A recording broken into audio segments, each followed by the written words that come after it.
Hello प्यारे साथियों। तो कैसे हैं आप सभी? आशा करता हूँ भैया सब बढ़िया कुशल मंगल होंगे। तो जैसा कि हमने अध्याय 3 तक सिंधु घाटी सभ्यता तक ये क्लासेस देख ली हैं, और जैसा कि आप सभी लोगों को पता है साथियों कि थोड़ा-सा प्रॉब्लम हुई कि मैं जो है क्लास कंटिन्यू नहीं कर पाया, बीच में कुछ दिनों तक मैं गायब था। तो अब लेकिन तो आप सभी लोगों की क्लासेस जो है वो कंटिन्यू रहेगी एकदम भाई, मतलब आप सभी लोगों को कोई भी टाइमिंग वगैरह में परिवर्तन नहीं दिखेगा। सब कुछ उसी तरीके से जिस तरीके से चल रहा था, जितनी भी क्लासेस चल रही थी, जैसे लूसेंट सीरीज और ये सीरीज जो लूसेंट सीरीज चल रही थी वो भी चलेगी। और जो ये आदित्य रंजन सर की बुक न्यू लॉन्च हुई थी, इसको मैंने कहा था ये मैं करवाऊंगा पूरा कंप्लीट। ये भी जो है अब कंटिन्यूटी पूरी बनी हुई रहेगी, जब तक ये पूरा का पूरा सिलेबस समाप्त नहीं हो जाता तब तक ये कंटिन्यू रहेंगी भाई क्लासेस।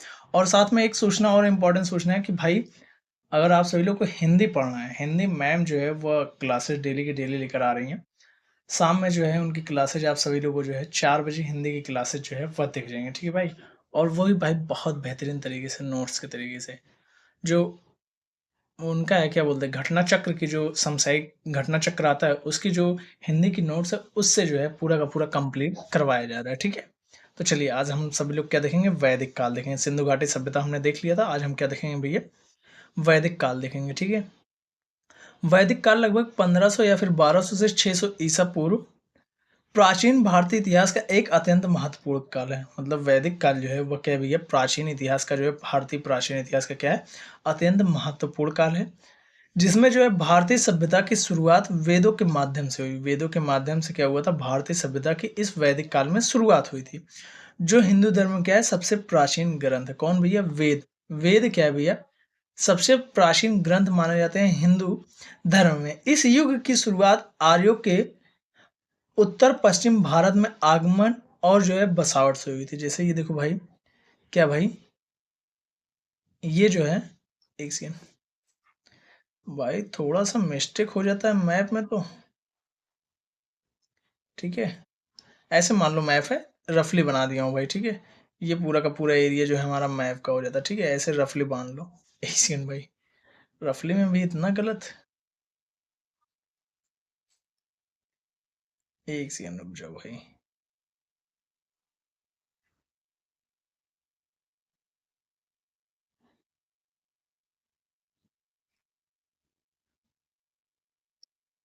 ठीक है भाई, मान लो ये पूरा का पूरा एरिया ऐसे मान लो भाई। उस टाइम वैदिक काल में तो ये सब कुछ पूरा अपना ही था, ये पूरा का पूरा एरिया अपना ही था, ठीक है। चलो अब मान कर चलो ये पूरा एरिया अपना उस टाइम था। क्या है भैया, पश्चिम उत्तर में आगमन से, ये जो पश्चिम उत्तर वाला एरिया है, ये पश्चिम उत्तर वाला एरिया, यहाँ पर इनका आगमन हुआ कहाँ से भैया, यह जो है, क्या बोलते हैं, कहाँ से आगमन इनका हुआ था भैया, यह जो है मध्य एशिया से आए थे। और जो है कुछ माना जाता है कि अरब वगैरह से, मतलब कई जगहों से इनका माना जाता है कि ये लोग यहाँ से आए हुए थे, ठीक है। लेकिन इनका आगमन जो है उत्तर पश्चिम भारत में जो है आगमन एवं बसावट से, यहीं पर जो है इनका जो है आगमन हुआ और यहीं पर बसावट हुआ, ठीक है, इन्हीं एरियाज में, ठीक है। चलिए तो हम लोग अब आगे देखते हैं। एक सेकंड रुक जाओ, इसको मैं इरेज कर दूं, थोड़ा सा फिर क्लियर विजिबल होगा सब कुछ। भाई ऐसा करता हूँ, क्लियर पेज कॉन्टेक्स्ट कर देता हूँ सीधा, ठीक है। सामाजिक एवं पशुपालक थे, ये क्या था भैया, जो वैदिक काल था इसमें क्या था भैया, ये सामाजिक था। क्या था भैया, सामाजिक था। और क्या था भैया, सामाजिक था। सामाजिक जीवन के ये क्या था भैया, पशुपालक थे। एक सेकंड, सामाजिक था मैं कह रहा हूँ भाई, ये क्या था भैया, ये पशुपालक थे, यानी कि ये पशुपालन करते थे। वैदिक काल में क्या होता था भैया, पशुपालन होता था। और क्या होता था भैया, कृषि भी होती थी। क्या होती थी भैया, पशुपालन के साथ जो है वह कृषि होती थी। राजनीति भी जो है संगठित थी। यहाँ पर क्या थी, राजनीति से जो है रूप से जो है संगठित संस्कृति और धीरे धीरे परिवर्तन का युग था। कौन, ये वैदिक काल। मतलब राजनीतिक संगठित भी इसमें जो है चीजें चालू हुई थी। मतलब राजनीति जो है इस काल में देखने को मिलती है, ठीक है। इस काल ने भारत के धार्मिक विश्वासों, सामाजिक संरचना और राजनैतिक संस्थाओं की नींव रखी। इसने क्या किया भैया, इस काल ने भारत के धार्मिक विश्वासों, सामाजिक संरचना और राजनीतिक संस्थाओं की नींव रखी, जिसने बाद की हिंदू दार्शनिकता और सभ्यता के विकास को प्रभावित किया। इसने क्या किया था भैया, जिसने जो है बाद की हिंदू दार्शनिकता जो थी और सभ्यता थी उसके विकास को क्या किया था भैया, प्रभावित किया था, ठीक है। चलिए हम लोग देखते हैं वेद क्या है। ये सारी चीजें अब थोड़ा सा हम जूम करके देखेंगे, क्योंकि भाई अब जो है पीडीएफ एकदम क्लियर बनी हुई है, ठीक है। वेद क्या है, वेद शब्द की उत्पत्ति संस्कृत भाषा के विद शब्द धातु से हुई है। मतलब जो ये विद शब्द धातु है, विद शब्द जो है ये क्या भैया, ये धातु रूप है। क्या भैया, यह जो है धातु रूप है। शब्द का क्या भैया, शब्द का धातु रूप है। विद जो है शब्द धातु रूप है, जिससे क्या हुई भैया, वेद की उत्पत्ति हुई है। क्या हुआ भैया, इससे वेद की उत्पत्ति हुई। और विद का अर्थ क्या होता है भैया, ज्ञान होता है। विद का अर्थ क्या होता है भैया, ज्ञान होता है। वेद की उत्पत्ति विद नामक जो है संस्कृत भाषा के विद शब्द धातु से हुई है, जिसका अर्थ क्या होता है, ज्ञान होता है। ये हिंदू धर्म की क्या है, सबसे प्राचीन व पवित्र ग्रंथ है। वेद क्या है भैया, ये हिंदू धर्म की सबसे प्राचीन व पवित्र ग्रंथ है। ठीक है। आर्य कौन थे, वे एक भाषाई समूह थे जो भारोपीय भाषा बोलते थे। ये आर्य क्या करते थे भैया, ये जो है भारोपीय भाषा बोलते थे। क्या बोलते थे भैया, यह जो है भारोपीय भाषाएं बोलते थे। क्या बोलते थे, भारोपीय भाषाएं यह जो है बोलते थे, जिनसे जो है बाद में जो है संस्कृत, लैटिन और ग्रीक आदि भाषाएं विकसित हुई। इन्हीं से बाद में ये संस्कृत भाषा, लैटिन भाषा, ग्रीक एवं इतनी जो सारी भाषाएं थी कई प्रकार की, वह जो है बाद में जो है इनके द्वारा जो है आर्यों के द्वारा जो है विकसित हुई। ठीक है, चलिए आगे देखते हैं। वैदिक काल कब से कब तक था, तो 1500 ईसा पूर्व से 600 ईसा पूर्व तक वैदिक काल माना जाता है। ठीक है, 1500 ईसा पूर्व से 600 ईसा पूर्व तक वैदिक काल माना जाता है। लगभग 1900 ईसा पूर्व के आसपास हड़प्पा सभ्यता ह्रास की ओर जो है बढ़ी और ग्रामीण बस्तियां बनने लगी। जैसे हड़प्पा सभ्यता आप सभी लोग को पता होगा कि भैया की नगरीय सभ्यता थी, लेकिन जो वैदिक काल सभ्यता थी उसी के जस्ट बाद आई। सोच लो, मतलब जैसे पहले नगरीय सभ्यता, फिर उसी के बाद आई क्या हो गई भाई, ये ग्रामीण सभ्यता हो गई। मतलब धीरे धीरे जो है हड़प्पा सभ्यता ग्रामीण सभ्यता की ओर जब बढ़ता गया, तो उसी में जो है वैदिक काल का उदय हुआ था। ठीक है, बस्तियां बनने लगी। इसी समय इंडो आर्यन जो दक्षिण रूस के स्टेप्स से मध्य एशिया तक फैले थे, उत्तर पश्चिम भारत की ओर प्रवास करने लगे। मैंने बताया ना, ये जो मैंने मैप आप सभी लोग को दिखाया था, ये मैप जो है ऐसे आप सभी लोग को बताया था ना, ये मैप जो पूरा का पूरा ये वाला एरिया जो था, ये तो हमारा था ही पूरा का पूरा। इसमें क्या था कि दक्षिण रूस यानी कि रूस वाला जो एरिया था मध्य एशिया तक फैले हुए थे। रूस से मध्य एशिया तक पूरा का पूरा एरिया फैले, उत्तर पश्चिम भारत की ओर प्रवेश करेंगे। मतलब यहाँ पर जो है ये लोग प्रवेश करने लगे। इस वाले रीजन्स में ये लोग क्या करने लगे भैया, यह जो है प्रवेश करने लगे। कौन, तो यह जो है आर्य थे। कौन थे भैया, आर्य जो थे इंडो आर्यन, वह जो है प्रवेश करने लगे। ठीक है भाई, क्या करने लगे, यह जो है यहाँ पर प्रवेश करने लगे। कहाँ पर भैया, तो वह जो है उत्तर पश्चिम भारत की ओर जो है प्रवास करने लगे। ठीक है, चलिए आगे देखते हैं। वैदिक काल, इसमें जो है इसके समय को लेकर कई प्रकार से मतभेद है, लेकिन सबसे मानक यही माना जाता है। ठीक है, प्रारंभिक वैदिक काल 1500 से जो है 1000 ईसा पूर्व तक चला था। प्रारंभिक वैदिक काल जो है 1500 से 1000 ईसा पूर्व तक चला था। उत्तर वैदिक काल जो है 1000 से 600 ईसा पूर्व तक। उत्तर वैदिक काल जो है 1000 से 600 ईसा पूर्व तक चला था। प्रारंभिक वैदिक काल जो है 1500 से जो है 1000 ईसा पूर्व तक चला था। प्रारंभिक वैदिक काल कब से कब तक भैया, 1500 से 1000 ईसा पूर्व तक। उत्तर वैदिक काल जो है 1000 से 600 ईसा पूर्व तक चला था। ठीक है, प्रारंभिक वैदिक काल में जो है ऋग्वेद आता है। ठीक है, ऋग्वेद के बारे में जो है जानते हैं हम लोग, ऋग्वेद। और जो है इसमें जो है तीनों अन्य वेद आते हैं। 3 अन्य वेद जो है, जैसे सामवेद, यजुर्वेद, अथर्ववेद, ये सारी की सारी चीजें जो है वह जो है इसमें आती हैं उत्तर वैदिक काल में। ठीक है, चलिए आगे देखते हैं। उन्होंने पशुपालन और कृषि आधारित जीवन शैली का परिचय दिया। वही मैंने पहले बताया आप सभी लोग को, जो ऊपर लाइन लिखी हुई थी उसका मतलब यहाँ पर देखो दिया गया। उन्होंने पशुपालन और कृषि आधारित जीवन शैली का परिचय दिया। उनके विश्वास और संस्कृति जो वेदों में उल्लिखित है। वैदिक युग ने जो है प्रारंभिक हिंदू परंपराओं को प्रभावित किया। जो वैदिक युग था वो क्या था, प्रारंभिक हिंदू परंपराओं को जो है प्रभावित करने वाला था। ठीक है, इनका जो है विश्वास, संस्कृति एवं वेदों में जो है ये सब कुछ दिया गया है। इनका विश्वास और ये किस में विश्वास रखते थे, इनकी संस्कृति किस प्रकार से थी, कैसे क्या था, वो सारी की सारी चीज जो है वेद में उल्लिखित है। ये सब कुछ उसमें दिया गया हुआ है। ठीक है, वैदिक काल भारतीय उपमहाद्वीप में प्रारंभिक इंडो आर्यन सभ्यता का काल है।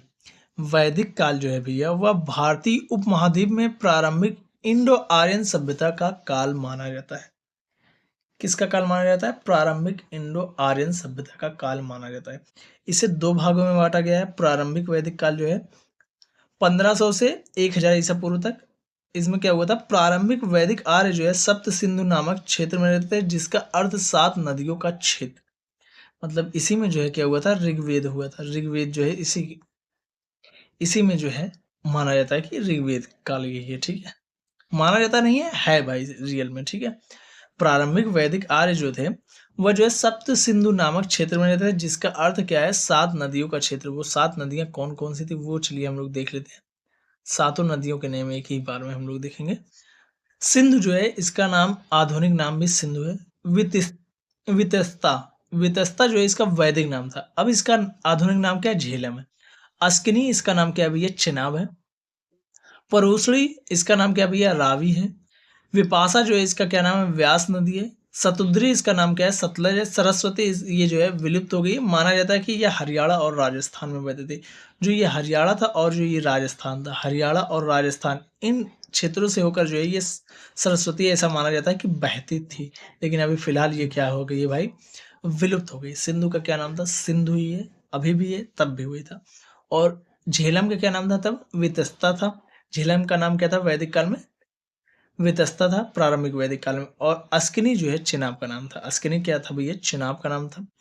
परूसड़ी जो है वह रावी का नाम था। और विपाशा जो है व्यास का था। सतुद्री जो है भैया वह सतलज का था। और सरस्वती विलुप्त माना जाता है। ये जो है हरियाणा और जो है राजस्थान वाले क्षेत्रों में जो है यह बहती थी, ठीक है। चलिए आगे हम लोग देखते हैं।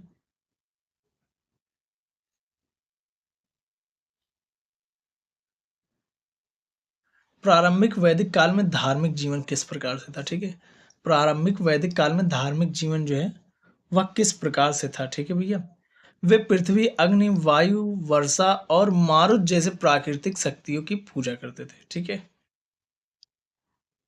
क्या करते थे भैया, ये जो है पृथ्वी, अग्नि, वायु, वर्षा और मारुत जैसी जो है प्राकृतिक शक्तियों की पूजा करते थे। कौन, प्रारंभिक जो वैदिक काल था इसमें धार्मिक जीवन कैसा था कि ये पृथ्वी की, अग्नि की, वायु की और किसकी, वर्षा और मारुत जैसे जो प्राकृतिक संसाधन थे उन्हीं की क्या करते थे, ये पूजा करते थे। यानी कि ये प्राकृतिक संसाधनों की ही पूजा करते थे, ठीक है।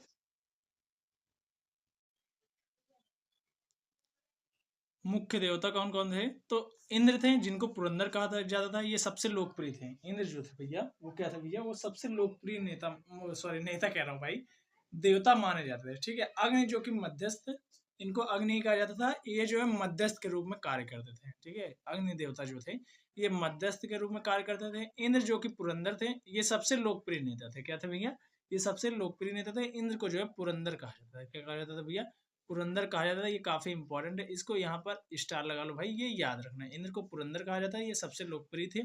कब, जब जो है प्रारंभिक वैदिक काल में, यानी कि ऋग वैदिक कालीन समय में ये थे, ठीक है। और जो है अग्नि क्या थे, मध्यस्थ के रूप में कार्य करते थे। वरुण क्या थे, वर्षा यानी कि प्रकृति व्यवस्था की जो है रक्षा करते थे, को वर्षा कहा जाता है। ये जो है प्राकृतिक व्यवस्था की क्या करते थे, वरुण रक्षा करते थे। अन्य देवता कौन कौन से थे, तो पृथ्वी थे, इनको पृथ्वी कहा जाता है। वायु को पवन देखा जाता है। आदित्य जो है देवताओं की माता थी। और जो उषा थी वो क्या थी भैया, भोर की देवी थी। ये इतने जो है देवी देवता थे, ठीक है। ये याद रख लेना, ये इंपॉर्टेंट पॉइंट है। उषा भोर की देवी, आदित्य जो है देवियों देवताओं की जो है माता थे, ठीक है। कोई मंदिर या मूर्ति पूजा नहीं थी। कोई भी मंदिर या मूर्ति पूजा के जो है साक्ष्य देखने को नहीं मिलते हैं। प्रार्थनाएं लाभ के लिए जो है की जाती है। मतलब प्रार्थना जो वो करते थे, वो सोचते थे कि इनसे लाभ होगा, हम ये मांग लेंगे भगवान से, ये करवा लेंगे, वो करवा लेंगे। मतलब जो होती थी प्रार्थनाएं, वो किस लिए होती थी भैया, वो सिर्फ और सिर्फ लाभ के लिए होती थी, ठीक है, प्रार्थनाएं। और क्या था भैया, प्राकृत प्रकृति पूजा, यज्ञों एवं देवताओं में विश्वास पर जो है केंद्रित था, ठीक है। प्रकृति की पूजा करते थे, यज्ञों में विश्वास था, देवताओं में जो है विश्वास केंद्रित था, ठीक है। चलिए आगे देते हैं। प्रारंभिक वैदिक काल में सामाजिक जीवन किस प्रकार से था, ठीक है। मुख्य व्यवसाय क्या था भैया, मुख्य व्यवसाय पशुपालन था। धन की गणना पशुओं से होती थी। मुख्य व्यवसाय इनका क्या था भैया, ऋग वैदिक काल में जो है पशुपालन था। और इसमें जो है पशुओं की जो है, मतलब सॉरी, धन की जो है गणना किस प्रकार से होती थी, जिसके पास जितने ज्यादा पशु होते थे वह जो है उतना धनवान होता था, ऐसा माना जाता है, ठीक है। मुख्य व्यवसाय क्या था भैया, पशुपालन था। धन की गणना जो है पशुओं से होती है। मतलब धन जितना, पशु जिसके पास जितना अधिक, वह उतना धनी व्यक्ति माना जाता था, ठीक है भैया। उत्तर भारत के बसने के बाद कृषि का आरंभ हुआ। उत्तर भारत के बसने के बाद क्या हुआ था कि कृषि का जो है प्रारंभ हुआ था भाई। किसका प्रारंभ हुआ था, उत्तर भारत में बसने के बाद, जब ये उत्तर भारत में पूर्ण रूप से यहाँ, जैसे ये जम्मू कश्मीर वाला एरिया हो गया ना, ठीक है, ये जो है जम्मू कश्मीर वाला जो है रीजन हमारा हो गया ना, यहाँ से जब ये लोग बस गए, पूरा का पूरा ये एरियाज में बस गए, तो क्या हुआ भाई कि उत्तर भारत में बसने के बाद जो है कृषि का जो है प्रारंभ हुआ। ठीक है, क्या हुआ, कृषि का जो है प्रारंभ हुआ। ठीक है, बड़े लेन देन के लिए सोने के सिक्के, जिसको निष्क कहा जाता था, इसका जो है उपयोग होने लगा। ठीक है, बड़े लेन देन के लिए किसका होता था भैया, निष्क का उपयोग किया जाने लगा। किसका उपयोग किया जाने लगा, सोने के सिक्के निष्क का उपयोग किया जाने लगा। समाज क्या था भैया, पितृ सत्तात्मक था। समाज कैसा था भैया, पितृ सत्तात्मक था, यानी कि मात्र सत्तात्मक नहीं था। उसमें क्या था, मातृ सत्तात्मक, लेकिन यहाँ पर पितृ सत्तात्मक देखने को मिलता है, यानी कि समाज कहता था भाई पितृ सत्तात्मक था। ठीक है, वर्ण व्यवस्था जन्म के बजाय कर्म यानी कि पेशे पर आधारित थी। मतलब वही ऋग्वैदिक काल यानी कि प्रारंभिक वैदिक काल में क्या था भाई कि कोई भी मतलब जन्म से ही नहीं माना जाता। जैसे आप शूद्र और क्या बोलते हैं क्षत्रिय वैश्य, ये सब जो कैटेगरीज थी, ब्राह्मण, इन सब में ऐसा नहीं था कि आप जो है जब जिसमें पैदा हो गए वो वही हो गए। ठीक है, आप जिस प्रकार के कार्य करते हैं, मतलब आप अगर क्षत्रिय के कार्य करते हैं तो आप क्षत्रिय कहलाते, आप वैश्य के कार्य करते हैं तो आप वैश्य कहलाते। ठीक है, आप ब्राह्मण के कार्य करते तो आप ब्राह्मण कहलाते। इस प्रकार से जो है प्रारंभिक वैदिक काल था, यानी कि ऋग्वैदिक कालीन समय में इस प्रकार की व्यवस्था थी। लेकिन बाद में जब उत्तर वैदिक काल आया तो उसमें वही कर दिया कि नहीं भाई, जन्म से आधारित, जो जिस जगह पर जन्म हो उसी अकॉर्डिंग जो है वो वही कहलाएगा। क्षत्रिय में जिसका जन्म हो वो क्षत्रिय कहलाएगा, जिसका वैश्य में वो वैश्य, जिसका शूद्र में वो शूद्र कहलाएगा, और जिसका जो है ब्राह्मण में वो ब्राह्मण कहलाएगा भाई। ठीक है, वहीं से समझ लो कुरीतियां फैलना चालू हुई थी समाज में। ठीक है, विवाह किस प्रकार से, तो विवाह एक पत्नी प्रथा सामान्य थी। मतलब एक पत्नी जो है वह जो है सामान्य प्रथा थी। शाही एवं राजघराने में जो है बहुविवाह होता था। मतलब पत्नी एक ही होती थी, लेकिन शाही और जो राजघराने होते थे उसमें जो बहुविवाह प्रथा जो है वह चलती थी। ठीक है भाई, प्रमुख महिला विदुषियां कौन कौन सी थी, तो अपाला थी, विश्व विश्वरा थी, और कौन थी, घोषा थी, और लोपामुद्रा थी। मतलब महिला विदुषी मतलब महिला विद्वान कौन कौन थी, तो वह जो है महिलाओं को विद्वान नहीं कहा जाता ना, विदुषिया कहा जाता। ठीक है, तो अपाला थी, विश्ववरा थी, और कौन थी, घोषा थी, लोपामुद्रा थी। ठीक है, महिलाएं सभा एवं समिति यानी कि जनसभाएं जो होती थी उसमें भाग लेती थी। भाई ये इंपॉर्टेंट पॉइंट है, प्रारंभिक वैदिक काल में यानी कि ऋग्वैदिक काल में जो महिलाएं थी वो सभा एवं समिति में भाग ले सकती थी, लेकिन आगे चलकर ये इनमें भाग नहीं ले पाएंगे। ठीक है, इस अवधि में बाल विवाह और सती प्रथा का सामान्यता प्रचलन नहीं था। मतलब भाई सोचो उस टाइम में ऋग्वैदिक काल में कितनी अच्छी चीज थी कि बाल विवाह और सती प्रथा का जो है प्रचलन नहीं देखने को मिलता है भाई। मतलब ऋग्वैदिक काल में भी ये चीजें देखने को हमें नहीं मिलती है कि बाल विवाह है और जो है सती प्रथा है। ये सारी की सारी चीजें मैंने आप सभी लोग से अभी बताया कि ये सारी की सारी चीजें जो है भाई कब आई, जब उत्तर वैदिक काल आया। ऋग्वैदिक काल के बाद जो है उत्तर वैदिक काल आया, तो उसमें जो है ये सारी की सारी कुरीतियां जो है आ गई थी। ठीक है, चलिए ये देखते हैं हम लोग प्रारंभिक वैदिक काल का जो है राजनीतिक संगठन किस प्रकार से था, ये सारी की सारी चीजें। ठीक है, मूल इकाई क्या थी भैया, कुल थी यानी कि परिवार थी। मूल इकाई क्या थी भैया, ये मूल इकाई थी, कुल यानी कि परिवार। ठीक है, क्या थी भैया, कुल या परिवार मूल इकाई थी। उससे बड़ा क्या होता था, ग्राम होता था। ग्राम होता था, जिसको गांव कहा जाता था, गांव को जो है ग्राम कहा जाता था ना। ठीक है, कई परिवारों का समूह जिसका नेतृत्व कौन करता था, ग्रामीण ही करता था। ठीक, ग्रामीण ही करता था। कई परिवारों का समूह जिसका नेतृत्व जो है कौन करता था, ग्रामीण ही करता था। गांव यानी कि ग्राम को ही गांव कहा जाता। और विष जो है, एक सेकंड रुकना भाई। भाई मुझे लगा इंपॉर्टेंट कॉल आ रही है, लेकिन ये थे वीआई वाले भाई, नंबर से कॉल कर रहे थे ये लोग, क्या ही बताऊं इन लोग। देखो भाई, विष क्या होता है, जिसको कुल समूह कहा जाता था। ठीक है, कुल या समूह कहा जाता था। कई गांवों का समूह होता था जिसका नेतृत्व कौन करता था, विस्पति करता था।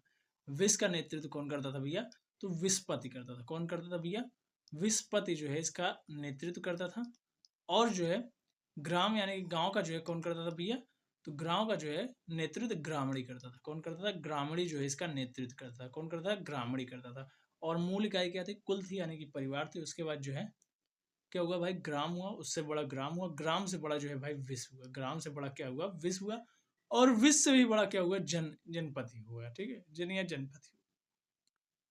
सर्वोच्च राजनीतिक इकाई थी जन या जनपति क्या थी भाई, प्रारंभिक वैदिक काल में तो ये सर्वोच्च क्या थे, जन इकाई थी। ठीक है, सर्वोच्च सॉरी राजनीतिक इकाई थी, मैं जन इकाई कह रहा हूँ।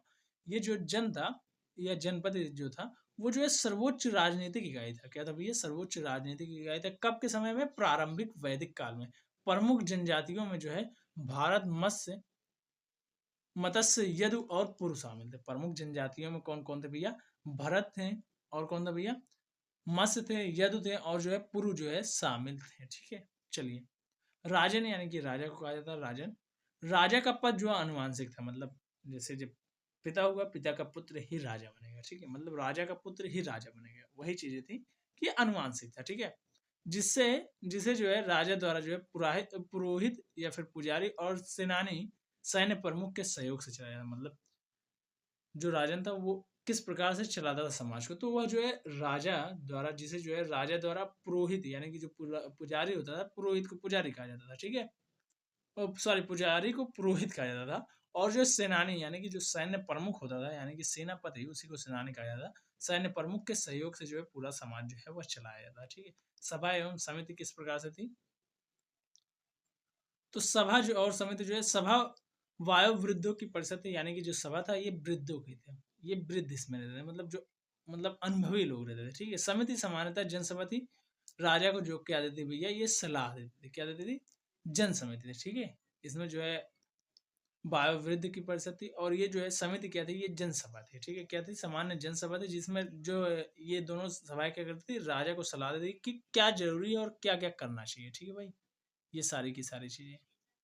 चलिए, उत्तर वैदिक काल हम लोग देखते हैं। ठीक है भाई, क्या देखते हैं? उत्तर वैदिक काल 1000 से 600 ईसा पूर्व। 1000 से 600 ईसा पूर्व तक क्या चलता है भैया? उत्तर वैदिक काल चलता है, यानी कि इसी समय में जो है क्या भैया?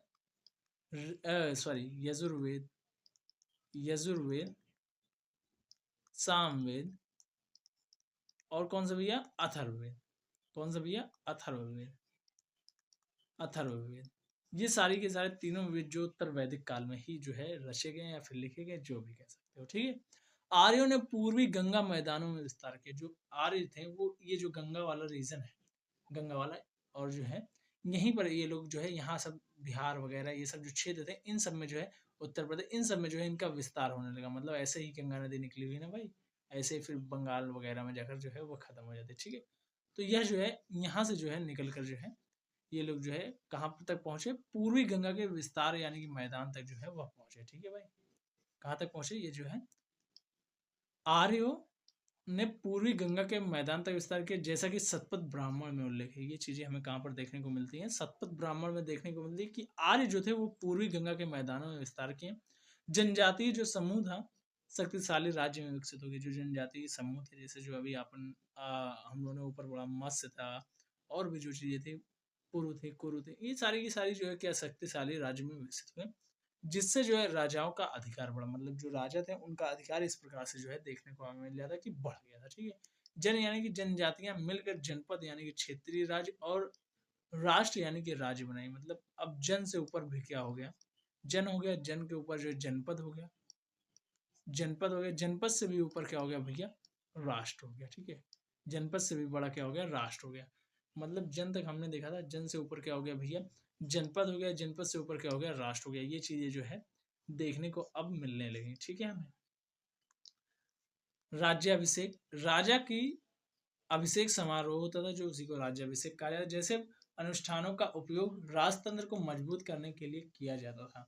मतलब जैसे भाई ये जो अनुष्ठान थे उनका उपयोग कब किया जाता है? राज्य तंत्र को जो है मजबूत करने के लिए किया जाता है। राज्याभिषेक जैसे अनुष्ठानों का जो है उपयोग कब किया जाता है? राजतंत्र को मजबूत करने के लिए। जैसे राष्ट्रीय यज्ञ जो होता था वो राज्य अभिषेक के समारोह होता था। अश्वमेघ जो है इसमें घोड़े की बलि दी जाती थी, और जो है वाजपेयी जो है रथ दौड़ता। घोड़े की बलि मतलब अश्वमेघ में क्या होता है? घोड़ा जहां तक जाएगा, ये घोड़ा इसी पथ से जा रहा है, राजा यहीं तक सीमित है, लेकिन यहाँ से ये निकला और ये यहाँ तक चला गया, तो यहाँ तक हो गया राजा। मतलब ये पूरा का पूरा एरिया इस राजा का हो गया। इस राजा का जो यहाँ पर राजा था उसका ये पूरा एरिया हो गया। जाकर घोड़ा यहीं पर किसी ने बंदी बना लिया या उससे ये नहीं जीत पाए, तो फिर इसको जो है छोड़ देना होता था राज्य। लेकिन जो है अगर ये यहीं पर रुक गया तो ये यहाँ तक हो गया। अगर इस राजा ने इस घोड़े को बंदी नहीं बनाया, जैसे कि आप सभी ने रामायण देखा होगा ना भाई, तो प्रभु श्री राम जी ने जो है अपना जब घोड़ा छोड़ा था, उन्होंने पकड़ा था। किन्होंने?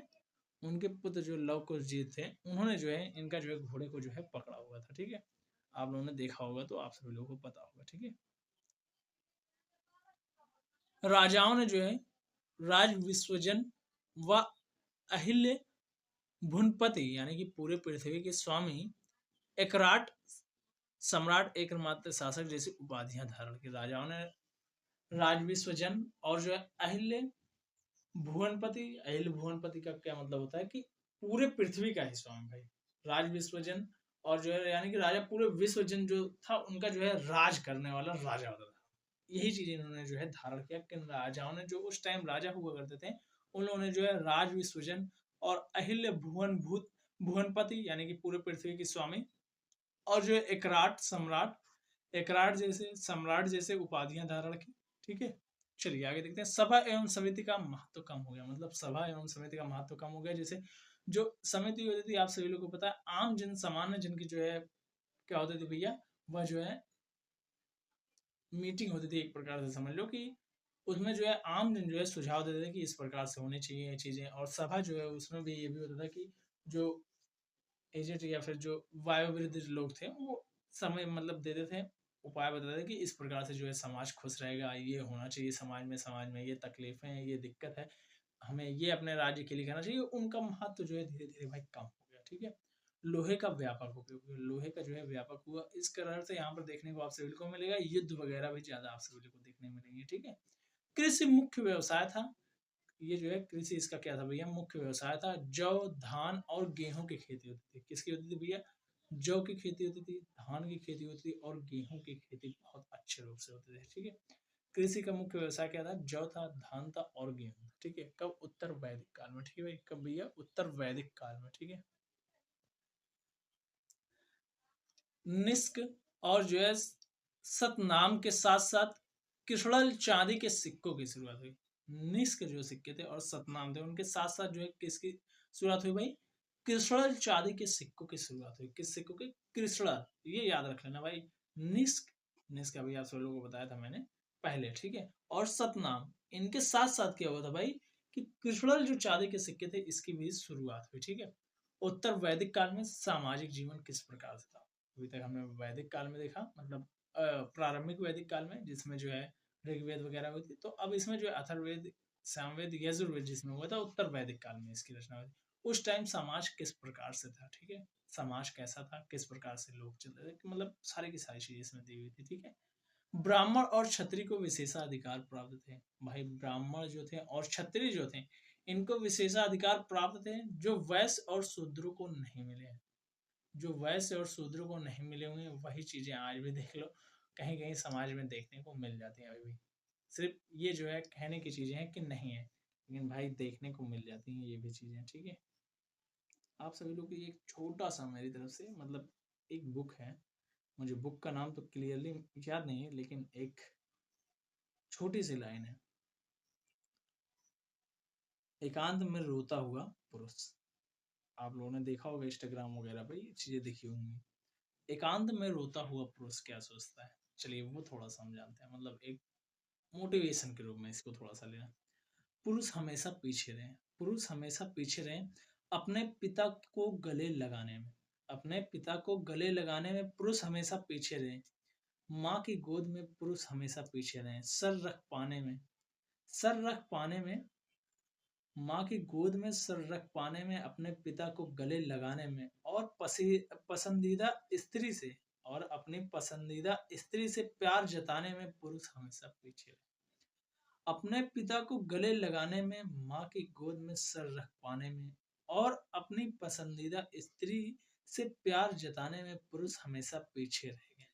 इन तीन घटनाओं में अथाह प्रेम था। इन तीन घटनाओं में अथाह प्रेम था, इतना प्रेम कि कोई एक घटना भी अगर घटित हो जाए तो पुरुष फपक फपक कर रो पड़े। इन तीन घटनाओं में अथाह प्रेम था, इतना प्रेम कि कोई एक घटना भी अगर घटित हो जाए तो पुरुष फपक फपक कर रो पड़े। पुरुष के पीछे रह जाने के पीछे झिझक से कहीं ज्यादा मुझे डर लगा, वह डर जो हर बार अंदर से रोक लेता है। पुरुष के पीछे रह जाने के पीछे झिझक से कहीं ज्यादा मुझे डर लगा, वह डर जो हर बार आपके अंदर से रोक लेता है। भाई इस लाइन में बहुत गहरा दर्द छुपा है भाई। इस लाइन को एक बार फिर से जो है वीडियो बैक करके सुन लेना। ठीक है, मतलब पुरुष पीछे क्यों रह गए भाई, ये जो है इसमें बताया गया हुआ है। ठीक है, चलिए आगे देखते हैं, हम लोग अपने टॉपिक पर आते हैं। ठीक है, व्यवसाय के आधार पर अनेक उपजातियों का निर्माण हुआ। व्यवसाय के आधार पर क्या हुआ था भाई कि अनेक उपजातियां, ब्राह्मणों एवं क्षत्रियों को विशेष अधिकार प्राप्त थे जो कि वैश्य एवं शूद्रों को नहीं प्राप्त थे। व्यवसाय के आधार पर क्या हुआ था, अनेक उपजातियों का निर्माण हुआ था। स्त्रियों की दशा में गिरावट आई, मतलब स्त्रियां जो है सभा एवं समिति वगैरह में भाग लेती थी, लेकिन इनमें क्या होगी भाई, भाग लेने का अधिकार ही छीन लिया गया। मतलब सारी की सारी चीजें जो है अब इनके अकॉर्डिंग चलने लगी। मतलब किनके अकॉर्डिंग जो है, मतलब जो राजा वगैरह होता था ये सब कुछ जो है करते थे। स्त्रियों का जो है महत्व जो है इसमें घटा दिया गया। ठीक है, स्त्रियों का क्या किया गया भैया, महत्व को जो है पूर्णतः हुआ जो है घटा दिया गया था। ठीक है, स्त्रियों के महत्व, एक सेकंड रुकना भाई, थोड़ा सा मैं जो है ना फैन निकाल रहा था वरना लाइट आ जाती तो अभी बीच में आ जाता वॉइस। बाल विवाह का जो है प्रचलन बढ़ा। मतलब बाल विवाह तो वैदिक काल में, प्रारंभिक वैदिक काल यानी कि ऋग वैदिक काल में बाल विवाह नहीं था, लेकिन उत्तर वैदिक काल आते आते उसमें क्या हुआ भाई, बाल विवाह का प्रचलन बढ़ गया। ठीक है, ऐतरेय ब्राह्मण में पुत्रियों को दुख का कारण बताया गया भाई। समझ लो, ऐतरेय जो ब्राह्मण है उसमें क्या बताया गया भाई कि पुत्रियां जो होती हैं वो दुख का कारण होती है। भाई ये बिल्कुल गलत इसमें चीजें बताई गई हैं। अगर भाई पुत्रियां ही नहीं रहेंगी तो पुत्र आएंगे कहाँ से, ये तो सोचो। अगर पुत्रियां नहीं रहेंगी तो पुत्र आएंगे कैसे। ठीक है, तो भाई ये तो बिल्कुल गलत था। ठीक है, ये जो है बिल्कुल गलत था। ठीक है, बाल विवाह का प्रचलन बढ़ा। ऐतरेय ब्राह्मण में पुत्रियों को जो है दुख का कारण बताया गया है। क्या बताया गया भैया, पुत्रियों को जो है दुख का कारण बताया गया हुआ है। ठीक है, चलिए आगे देखते हैं। उत्तर वैदिक काल में धर्म, उत्तर वैदिक काल में धर्म किस प्रकार से था, ये सारी की सारी चीजें। ठीक है, इंद्र और अग्नि का महत्व कम हो गया भाई। इंद्र जो थे और अग्नि, इंद्र जो है प्रमुख देवता माने जाते थे। ठीक है, इनको पुरंदर कहा जाता है। इनका जो है महत्व कम हो गया। अग्नि जो थे ये जो है मध्यस्थ के देवता माने जाते थे, इनका भी जो है महत्व कम हो गया। इन दोनों देवताओं का महत्व कम हो गया। प्रजापति यानी कि ब्रह्मा और जो विष्णु यानी कि जो रक्षक थे, और रुद्र यानी कि शिव को जो है सृष्टि के संरक्षक के रूप में महत्व मिला। यानी कि उत्तर वैदिक काल में ब्रह्मा यानी कि प्रजापति को जो है सबसे बड़ा, फिर विष्णु जी यानी कि इनको रक्षक, और ब्रह्मा यानी कि जो सारी की सारी चीजें सृष्टि के निर्माता, एक प्रकार से चालन पालन करता, और विष्णु यानी कि रक्षक करता, और जो है रुद्र यानी कि जो शिव जी थे इनको क्या कहा गया, सृष्टि के संरक्षक के रूप में महत्व मिला। ठीक है, रीति रिवाज और मुश्किल हो गए। मतलब रीति रिवाज पहले हल्के थे, अब और मुश्किल कर दिए गए भाई। मतलब जैसे जो चीजें थी उनसे भी ज्यादा अब जो है मुश्किल कर दिया गया। ठीक है, और बलि के लिए जो है प्रार्थनाओं का महत्व कम हो गया। मतलब बलि के लिए जो प्रार्थनाएं की जाती थी उनका महत्व भी जो है अब कम हो गया। ठीक है, चलिए आगे देखते हैं। इसमें जो है आश्रम कितने थे, तो 4 आश्रम थे। ब्रह्मचर्य, गृहस्थ, वानप्रस्थ और सन्यास। भाई ये जो है 0 से 25 साल। ठीक है, और ये जो है 25 से 50 साल था। और जो है ये जो है 50 से जो है 75 साल था। और जो है सन्यास जो है 75 से जो है 100 साल तक था। ठीक है, ये जो है क्या था भैया, ये जो है आश्रम था। मतलब 4 आश्रम थे, ब्रह्मचर्य, गृहस्थ, वानप्रस्थ और सन्यास। ठीक है, ये चारों आश्रम जो है उत्तर वैदिक काल में हो गए थे। ठीक है, उत्तर वैदिक काल में, उत्तर के वैदिक काल में पुरुषार्थ भी हुए। पुरुषार्थ धर्म अर्थ काम मोक्ष, ये पुरुषार्थ है। वर्ण कौन कौन से हुए थे, ब्राह्मण, क्षत्रिय, वैश्य एवं शूद्र। पुरुषार्थ कौन कौन से थे, धर्म था, अर्थ था, काम था और मोक्ष था, ये पुरुषार्थ थे। ठीक है, वर्ण क्या थे, ब्राह्मण था, क्षत्रिय थे, वैश्य थे और क्या थे, शूद्र थे भैया। अब समझ रहे हो भाई, मतलब यहाँ पर क्या हो गया था, ये जो है वर्ण व्यवस्था क्या हो गई थी, ये जो है जन्म आधारित हो गई थी। किस पर हो गई थी, जन्म आधारित हो गई थी। ठीक है, क्या हो गई थी, जन्म आधारित हो गई थी। ये वर्ण व्यवस्था जो थी वह जो है धर्म आधारित हो गई थी। पहले क्या था कि कर्म आधारित था। प्रारंभिक वैदिक काल में यानी कि ऋग वैदिक कालीन में जो है क्या था, वो जो है कर्म आधारित था। लेकिन जब उत्तर वैदिक काल आया यानी कि जब सामवेद, यजुर्वेद और अथर्ववेद का समय था, उस टाइम क्या हो गया भाई, जन्म आधारित जो है वर्ण व्यवस्था हो गई। ठीक है, वैदिक कालीन शब्दावली किया गया था। ठीक है, शब्द क्या था, गोत्र। गोत्र का अर्थ क्या होता था, वंश या फिर परिवार। गोत्र का अर्थ क्या होता था, वंश या सॉरी परिवार। अभी भी देखते हो कई जगहों पर गोत्र चलता है, गोत्र में शादियां नहीं की जाती हैं। कहते हैं वो मेरे गोत्र के हैं, यानी कि वो मेरे भाई हुए या बहन हुए, इस प्रकार से जो है चीजें मिलाई जाती है। तो गोत्र जैसे सांडिल्य वगैरह आप लोगों ने सुना होगा ना, ये सारे के सारे गोत्र होते हैं। मुझे भाई मेरा गोत्र खुद नहीं पता है, ठीक है। और अधिकतर ये चीजें जो आप सभी लोग देखो ब्राह्मण में जो है अधिकतर ये चीजें जो है देखने को मिलती हैं, ठीक है। वंश वो लोग मिलाएंगे, परिवार वगैरह ये सब कुछ देखेंगे, ठीक है। वार्ता, वार्ता का अर्थ क्या होता है? खेती, व्यापार एवं मवेशी पालन। इसका अर्थ क्या होता था? वार्ता का अर्थ खेती, व्यापार एवं मवेशी पालन। क्या होता था? खेती, व्यापार और जो है मवेशी पालन होता है। श्रेणी क्या होता था? व्यापारियों एवं कारीगरों का संगठन होता था। गिल्ड यानी कि श्रेणी, श्रेणियां यही होती थी। व्यापारियों एवं जो है कारीगरों का संगठन ही क्या कहलाता था? श्रेणी कहलाता था। श्रेणी क्या कहलाता था? व्यापारियों एवं कर्मचारियों, सॉरी, व्यापारियों एवं कारीगरों का क्या कहलाता था? संगठन को क्या कहा जाता भैया? श्रेणी कहा जाता है, ठीक है। क्या कहा जाता भैया? श्रेणी कहा जाता है, ठीक है। चलिए आगे देखते हैं हम। भाई काफी जो है वर्ड थे जिनको समझना जो है काफी ज्यादा इंपॉर्टेंट, ठीक है। बलि जो है क्या होता था? ये जो है राजा को जनता द्वारा स्वेच्छा से दिया जाने वाला कर होता। बलि क्या होता था भैया? ये राजा को जनता द्वारा स्वेच्छा से दिया जाने वाला कर होता। क्या होता था?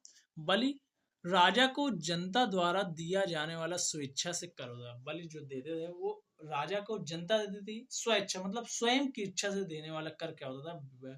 बलि होता था। सेनानी क्या होता था? सेना का सेनापति। मैंने अभी आप सभी लोग को ऊपर ही बताया था। ये क्या होता है? सेनानी सेना का जो है सेनापति होता था। क्या होता था? सेना का सेनापति होता है। पुरोहित क्या होता था? पुरोहित जो है शाही पुजारी और राजा का सलाहकार होता था। क्या होता था? पुरोहित जो होता था वो राजा का सलाहकार होता था। और क्या होता था? शाही जो है पुजारी होता था, ठीक है। दूत क्या होता था? संदेशवाहक, ये सभी को पता है। रत्निन, ये क्या होता है? एक रथ योद्धा होता था। रत्निन जो है ये इंपॉर्टेंट है भाई, ये याद कर लेना जरूर से। रत्निन, रत्निन क्या होता था? एक रथ योद्धा होता था। क्या होता था भैया? ये एक रथ योद्धा होता था रत्निन, ठीक है। गौ जो है पवित्र एवं समृद्धि का प्रतीक होता था, ठीक है। गौ जो है ये पवित्रता और जो है समृद्धि का प्रतीक माना जाता है गौ को, ठीक है। गोमत जो है ऐसा व्यक्ति जिसके पास कई गाय हो। गोमत क्या होता था? ऐसा व्यक्ति जो है जिसके पास कई गाय हो, ये भी जो है इंपॉर्टेंट, ठीक है। गोपति यानी कि गायों का रक्षक, जो राजा को कहा जाता है। गायों, गोपति जो है राजा को ही कहा जाता है, जो कि क्या होता था? गायों का रक्षक होता है, ठीक है। गोमत ऐसा व्यक्ति जिसके पास जो है कई गाय हो। गोमत और गोपति राजा को ही कहा है जो कि गायों का रक्षक होता था, ठीक है। और गवष्टि, गवष्टि जो है युद्ध या संघर्ष जो गायों के लिए लड़ा है। गवष्टि क्या होता था भैया? ये युद्ध या संघर्ष होता है जो कि प्रमुखता जो है किसके लिए भैया? ये गायों के लिए लड़ा जाता था, ठीक है। गवष्टि मतलब युद्ध होता था या संघर्ष जो कि किसके लिए लड़ा जाता है भाई? गायों के लिए लड़ा जाता है, ठीक है। गोष्ठ, गायों का बाड़ा या गौशाला, ये भी याद रख लेना। गोष्ठ, गा से देख रहे हो भाई? गा से देख रहे हो कितनी चीजें आ रही हैं। गौ मतलब पवित्रता एवं समृद्धि का प्रतीक। गौमत ऐसा व्यक्ति जिसके पास कई गाय। गोपति यानी कि राजा को कहा जाता है जो कि गाय का संरक्षक होता था। गवष्टि यानी कि युद्ध या संघर्ष जो कि गायों के लिए प्रमुखता किया जाता था, ठीक है। और गोष्ठ यानी कि गायों का बाड़ा या फिर गौशाला जिसको कहा जाता है, ठीक है। गोधुली जो है शाम का समय मवेशियों से उड़ने वाली धूल से बना है। मवेशियों से जो है उड़ने वाली धूल से बना। और जो गोधुली जो है शाम का ये समय होता था, या फिर जो है मवेशियों से उड़ने वाला धूल से बना हुआ गोधुली, ठीक है। गोपा या फिर गोपाला, गायों का चरवाहा या गायों का रक्षक। गोपा या फिर गोपाला जो है किसको कहा जाता है? तो ये गायों का चरवाहा या फिर गायों का रक्षक का। दुहित्री या जो है पुत्री को कहा जाता है, जिसका अर्थ वह जो गाय को धोती है। दुहित्री जो है किसको कहा जाता था भैया? यह जो है पुत्री को कहा जाता है। किसको कहा जाता है? पुत्री को कहा जाता है दुहित्री, जो कि गायों को धोती यानी गायों से जो है दूध निकाले थे, उसी को दुहित्री कहा जाता है, ठीक है। उर्वरा, उर्वरा जो कृषि के योग्य उपजाऊ भूमि को जो है उर्वरा है, ये दुहित्री याद कर लेना भाई।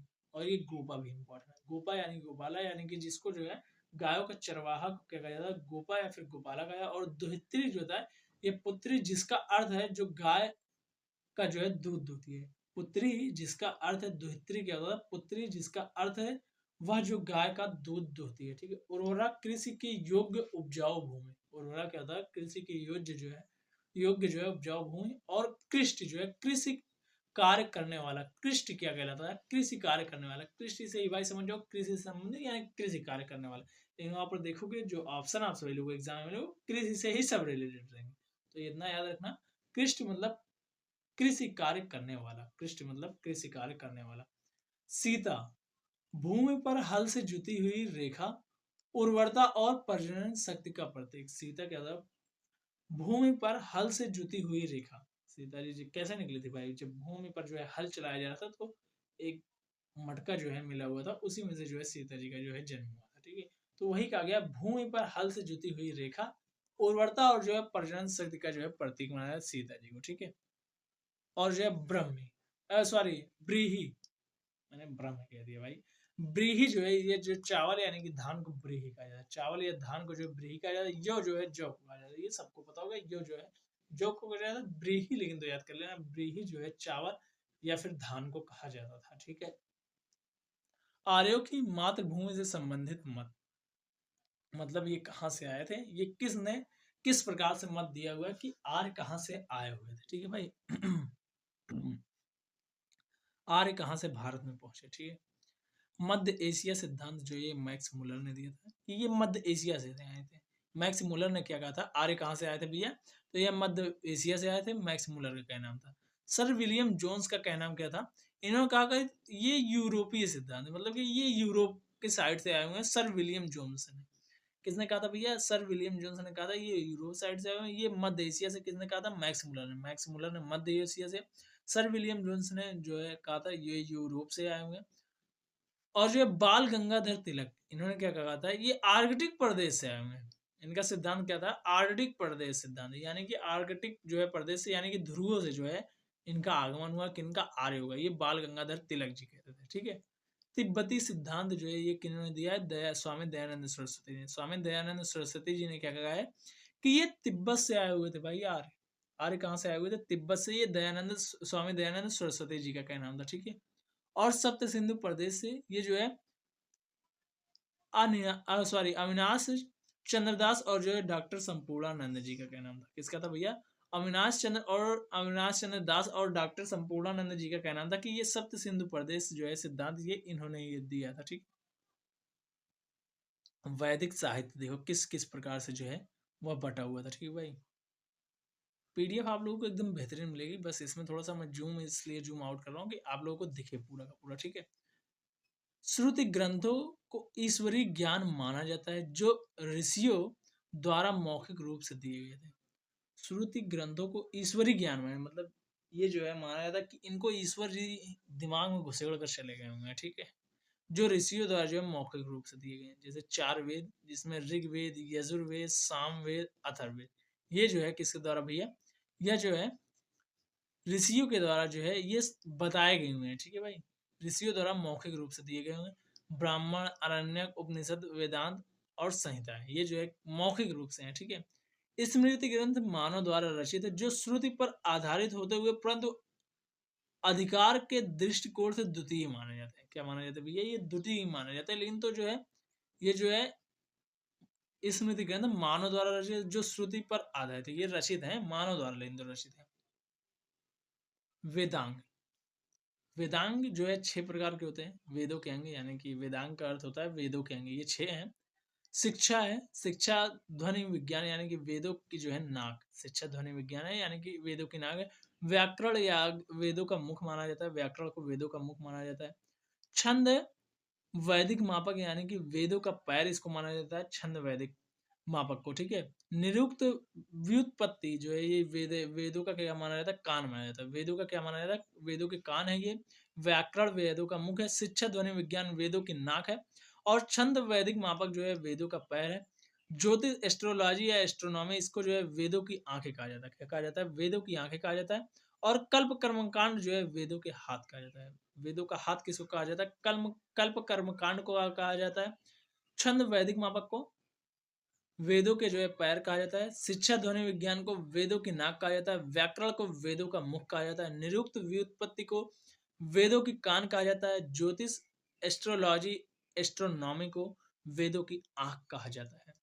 इतिहास में जो है महाकाव्य वगैरह आ जाते हैं, जैसे रामायण, महाभारत, ये सब कुछ। ठीक है, इसमें कौन कौन, रामायण और महाभारत यहाँ पर देखो दिया भी गया हुआ है, मैं ध्यान नहीं दिया, नीचे लिखा गया हुआ है। ठीक है, उपवेद में जो है आयुर्वेद जो कि चिकित्सा का था, धनुर्वेद जो कि तीरंदाजी का था, गंधर्ववेद यानी कि संगीत और नृत्य का था, शिल्प वेद जो है कि क्या था भैया, वास्तुकला का था। ठीक है, उपवेद कौन कौन से, आयुर्वेद, अथर्ववेद में कह रहा, उपवेद जो है आयुर्वेद है जो कि चिकित्सा से संबंधित था। और धनुर्वेद जो है तीरंदाजी से, गंधर्व वेद जो है संगीत और नृत्य से, और शिल्प वेद जो है वस्तु कला से। पुराण आए उसके बाद।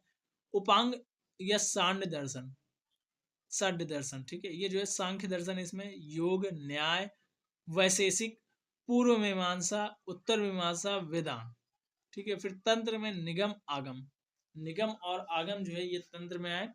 और जो है उपांग या फिर जो है, भाई यार दिन में भी मच्छर लग रहे हैं, उपांग या फिर सांड दर्शन में सांख्य दर्शन, योग, न्याय, वैशेषिक, और जो पूर्व मीमांसा, उत्तर मीमांसा, वेदांत, ये सारे के सारे किसमें है भैया, उपांग या सांड दर्शन में है, ठीक है भाई। चलिए आगे देखते हैं। वैदिक साहित्य संस्कृति में रचित हिंदू धर्म में पवित्र ग्रंथों का समूह है। वैदिक साहित्य क्या है भैया, संस्कृत में रचित है, जो कि हिंदू धर्म में जो है पवित्र ग्रंथों का समूह है, जो मुख्य रूप से वेदों से संबंधित है। किससे संबंधित है, मुख्य रूप से वेदों से संबंधित है वैदिक साहित्य, ठीक है। इसमें व्यापक रूप से चार मुख्य श्रेणियों में वर्गीकृत किया गया हुआ है। चार मुख्य श्रेणियों में नहीं भाई, वो चार हैं ही, ऋग्वेद, सामवेद, यजुर्वेद, ये चार ही वेद है, ठीक है भाई। ये थोड़ा सा जो है इसमें जो है कंफ्यूजिंग आप सभी लोगों को कर देगा, ठीक है। ये चीजें थोड़ा सा मैं मानता हूँ कि उसी में देना चाहिए था सर को, ठीक है। चलिए अब देखते हैं हम लोग जो है वेद जो है किसमें क्या क्या चीजें देखी। ऋग्वेद, ऋग्वेद जो है सबसे प्राचीन वेद है, जिसमें 10 मंडल है और 1028 सूक्त है। क्या भैया, 1028 सूक्त हैं, ठीक है भाई। कहीं पर जो है 1000 जो है 1011 देता है। वालखिल्य के साथ जो है 1028, वालखिल्य को हटाने के बाद जो है 1000 जो है 11 देता है, ठीक है। 17 जो है वालखिल्य वाले हैं, वालखिल्य सूक्त हैं, ठीक है।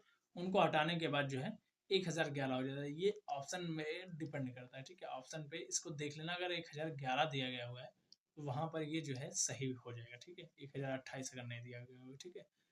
मंडल 2 से 7 सबसे प्राचीन है। प्रथम और दसम मंडल बाद में जुड़ा, पहला और 10वां जो मंडल है वो बाद में जुड़ा। दूसरा और 2 से जो है और 7 तक जो है सबसे प्राचीन मंडल है, ठीक है। गायत्री मंत्र तृतीय मंडल में है, यानी कि जो गायत्री मंत्र है वो जो है किसमें भैया, वह जो है दूसरे मंडल में देखने को मिलता है। गायत्री मंत्र किसमें देखने को मिलता है, यह जो है दूसरे मंडल में देखने को मिलता है।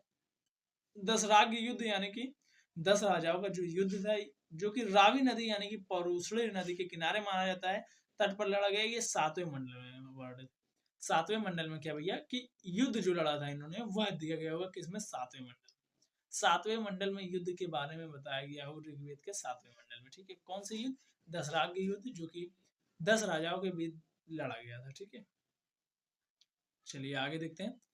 नवम मंडल जो कि सोम और सोम यज्ञ को समर्पित है, भाई मतलब यज्ञ को समर्पित नवम मंडल जो है ये सोम देवता और यज्ञ को जो है समर्पित है, ठीक है। 10वां मंडल है, इसमें क्या है, पुरुष सूक्त है, जो कि 4 वर्णों की उत्पत्ति की व्याख्या करता है। 10वें मंडल में पुरुष सूक्त हमें देखने को मिलता है भाई। इसमें क्या हमें देखने को मिलता है, जो 4 वर्ण है वह हमें देखने को मिलती है। ये कर्म आधारित जो थे, ऋग्वेद में कर्म आधारित था, तो वही चीज का गया पुरुष सूक्त था। 10वें मंडल में पुरुष सूक्त देखने को मिलता है। उस पुरुष सूक्त में हमें क्या देखने को मिलता है, 4 वर्णों की उत्पत्ति के बारे में हमें देखने को मिलता है। और वहां पर यह भी लिखा हुआ है कि ये जो है कर्म आधारित था, जन्म आधारित नहीं था, ठीक है। होत्री यानी कि होता पुरोहित, जो कि ऋग्वेद के सूक्तों का पाठ करते हैं। होत्री किसको कहा जाता है, जिसको होता भी कहा जाता है, वह जो है ऋग्वेद के पाठकर्ता को क्या कहा जाता है, होत्री या फिर होता कहा जाता है। इसके 2 ब्राह्मण ऐतरेय और कौशिकी। ऐतरेय और कौशिकी जो है ऋग्वेद के 2 ब्राह्मण है। क्या है भैया, 2 ब्राह्मण ऐतरेय और कौशिकी। संबंधित ऋषि कौन कौन से हैं ऋग्वेद से संबंधित ऋषि, तो अंगिरस व अन्य है, और जो है गृत्समत, विश्वामित्र और जो है वामदेव, अत्रि, भारद्वाज, वशिष्ठ, कर्ण, एक से अधिक ऋषि, ऋषि अगस्त्य, ये सारे के सारे जो है ऋग्वेद से संबंधित है। ऋग्वेद में अब देखो भाई एक बार फिर से, ऋग्वेद में 10 मंडल हैं, 1028 सूक्त हैं, कहीं कहीं पर 1011 दिखा रहेगा ऑप्शन में। अगर 1028 नहीं दिया तो 1011 लगा सकते हो, ठीक है। मंडल 2 से 7 सबसे प्राचीन है, प्रथम और दसम मंडल बाद में जुड़े। 2 से 7 सबसे प्राचीन, प्रथम और जो है दसम जो है यानी कि पहला और 10वां जो है बाद में जुड़ा। तीसरे मंडल में गायत्री मंत्र दिया गया हुआ, जो कि सूर्य देवता सावित्री को जो है समर्पित है, ठीक है। तीसरा मंडल 10 राजाओं का युद्ध जो है यानी कि दसराग युद्ध, जो कि रावी नदी यानी कि पौरुषणी नदी के तट पर लड़ा गया। सातवें मंडल में वर्णित है। सातवें मंडल में जो है दशरथ के युद्ध वर्णित है। नौवें मंडल में सोम देवता और जो है यज्ञ को समर्पित है। 10वें मंडल में पुरुष सूक्त है जिसमें 4 वर्णों की व्याख्या दी गई है और ऋग्वेद को पढ़ने वाले को होत्र या फिर होता कहा जाता है, ठीक है। और जो है ऐत्रेय एवं कौशिकी जो है ये 2 ब्राह्मण है किसके, ऋग्वेद के, ऐत्रेय और कौशिकी। इससे संबंधित ऋषि कौन है, अंगिरस, वान है, गृहस्मद है, विश्वामित्र है, वामदेव है, अत्रि है, भारद्वाज है, वशिष्ठ है, कार्व है, एक से अधिक ऋषि है, ऋषि अगस्त्य है, ठीक है। ये जो है ऋग्वेद से संबंधित है। सामवेद, सामवेद में लगभग 1504 ऋचाएं हैं। कितनी भैया, 1504 ऋचाएं सामवेद में, जो कि अधिकांश ऋग्वेद से ली गई। केवल 75 सूक्त जो है मूल है। गान का ग्रंथ या ज्ञान की धुन के नाम से जाना जाता है किसको भैया, सामवेद को। सामवेद को जो है भारतीय संगीत का इसीलिए जो है जनक भी कहा जाता है, इसीलिए इसको जो है गान का ग्रंथ कहा जाता है। ज्ञान की धुन भी सामवेद को ही कहा जाता है, ठीक है भैया। इसमें लगभग 1504 ऋचाएं हैं, जो कि अधिकतर जो है कहाँ से ली गई है, ऋग्वेद से ली गई है। 75 जो है सिर्फ मूल है, 75 सूक्त सिर्फ मूल है, ठीक है। उद्धृत पुरोहित सामवेद के सूक्तों का पाठ करता है, मतलब सॉरी उद्दात्री, ठीक है। उद्राती जो है ये जो है सामवेद के पाठकर्ता को कहा जाता है। सामवेद में भारतीय संगीत का जनक कहा जाता है, ठीक है। ऋषि जैमिनी जो है वह सामवेद से संबंधित है। ऋषि जैमिनी जो है वह सामवेद से संबंधित है, ठीक है। यजुर्वेद, यजुर्वेद संस्कृत भाषा यजुस व वेद के संयोग से बना हुआ है, जिसका अर्थ होता है यज्ञ के सूक्तों का ज्ञान। ये जो है 2 शब्दों से मिलकर बना हुआ है, यजुस और जो है वेद के संयोग से बना हुआ है। किससे, यजुस और ये वेद के जो है संयोग से बना हुआ है, जिसका अर्थ क्या होता है, यज्ञ के सूक्तों का ज्ञान। और जो है यजुर्वेद 2 भागों में बटा हुआ है, शुक्ल एवं कृष्ण यजुर्वेद। शुक्ल यजुर्वेद, कृष्ण यजुर्वेद। इसमें गद्य एवं पद्य दोनों है, ठीक है। इसमें जो है गद्य एवं पद्य दोनों है। गद्य पद्य, गद्य पद्य, मतलब शुक्ल यजुर्वेद गद्य और कृष्ण यजुर्वेद जो है पद्य में है, ठीक है। इसमें जो है पुरोहित द्वारा जो है प्रयोग किए जाने वाले मंत्र तथा गद्य मंत्र, मंत्र प्लस गद्य मंत्र दोनों सम्मिलित हैं, जो अनुष्ठानों के संचालन में सहायक होते हैं। किसमें तो भैया, अनुष्ठानों के संचालन में जो है सहायक होते हैं, ठीक है। इससे जो है ऋषि याज्ञवल्क्य और तैत्रीय जो है संबंधित, तैत्रीय और ऋषि याज्ञवल्क्य जो है यजुर्वेद से संबंधित है, ठीक है। एक सेकंड रुक जाओ भाई।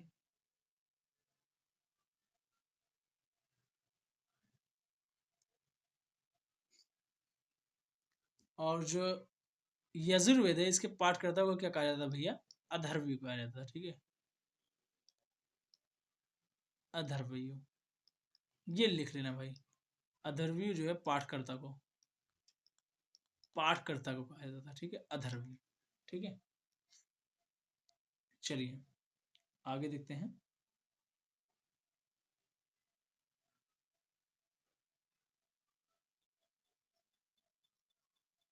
एक सेकंड, ठीक है। चलिए आगे देखते हैं। यही एक ऐसा वेद है जो कि गद्य और पद्य दोनों में, ये याद रखना है, ये जरूर, ठीक है। अथर्ववेद, अथर्ववेद अंतिम वेद है जो लोक विश्वास, अंधविश्वास और बुराई को दूर करने वाले अनुष्ठानों को प्रतिबंधित करता है। अंतिम वेद है जो लोक विश्वास, अंधविश्वास और बुराई को दूर करने वाले अनुष्ठानों को प्रतिबंधित करता है। इसमें 20 कांड है, 731 सूक्त हैं, 5967 मंत्र हैं। कितने भैया, 5967 मंत्र हैं, 731 सूक्त हैं, 20 कांड है अथर्ववेद में। अथर्ववेद के यज्ञ करने वाले पुरोहित को ब्रह्मा कहा जाता है, ठीक है। अथर्ववेद के यज्ञ करने वाले व्यक्ति को जो है क्या कहा जाता है भैया, ब्रह्मा कहा जाता था, ठीक है।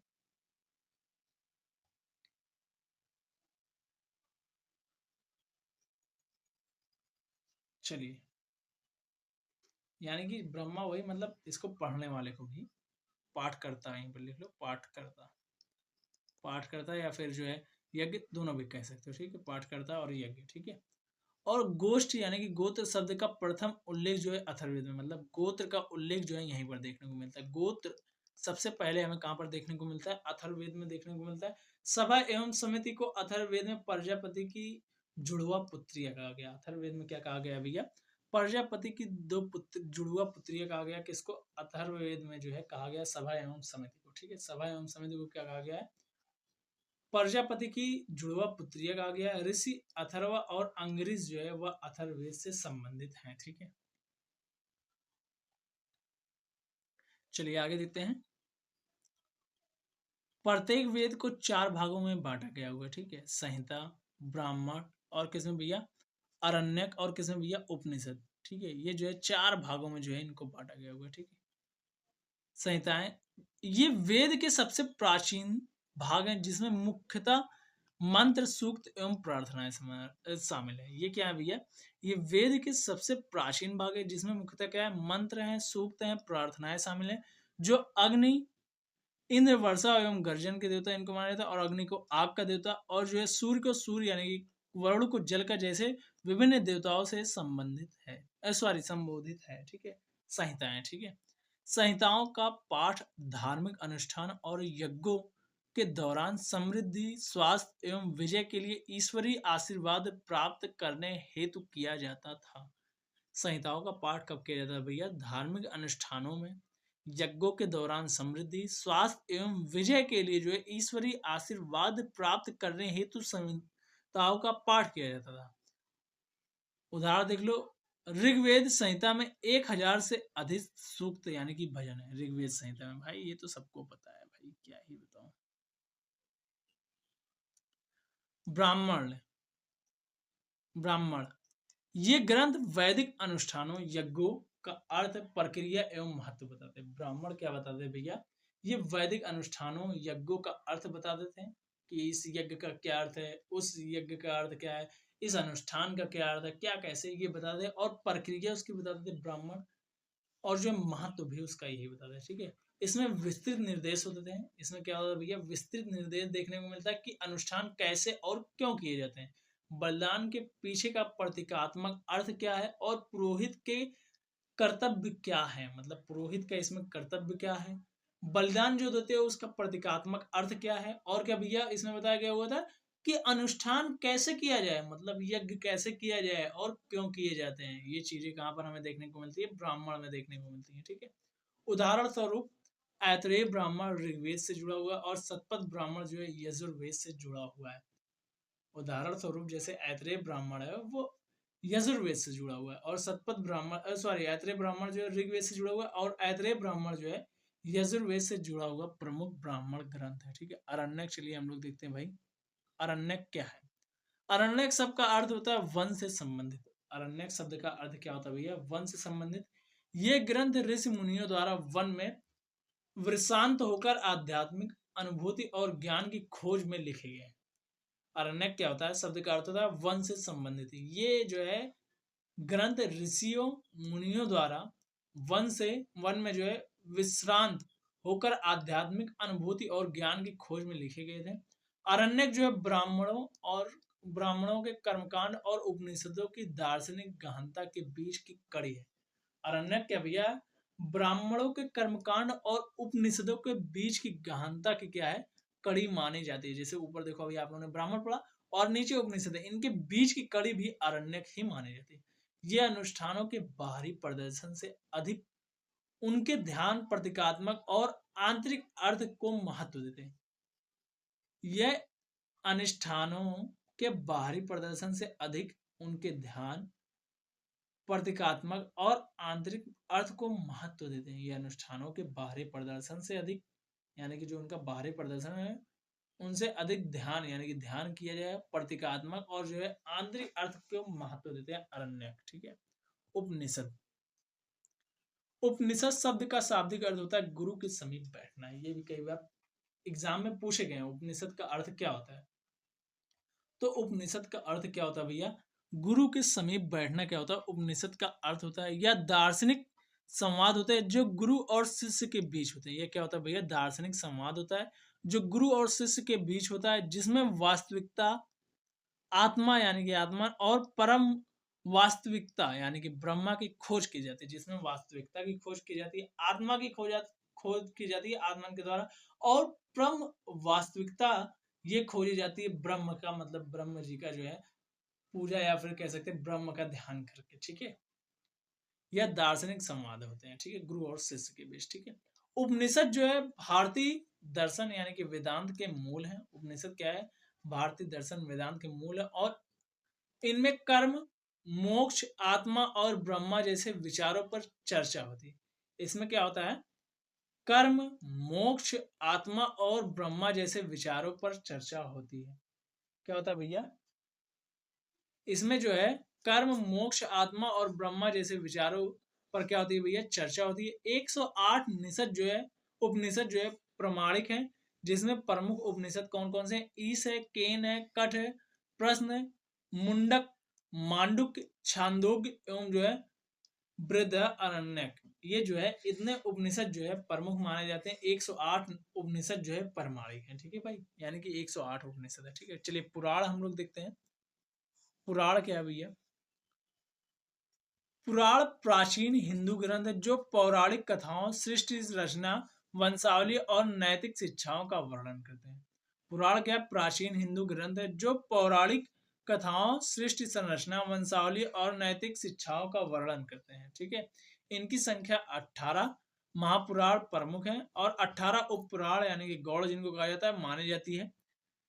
इनमें जो है भक्ति, धर्म और कर्म पर विशेष बल दिया गया, यानी कि भक्ति पर, कर्म पर और बल पर जो है विशेष ध्यान दिया गया और किसमें भैया? पुराणों में जो है दिया गया हुआ है।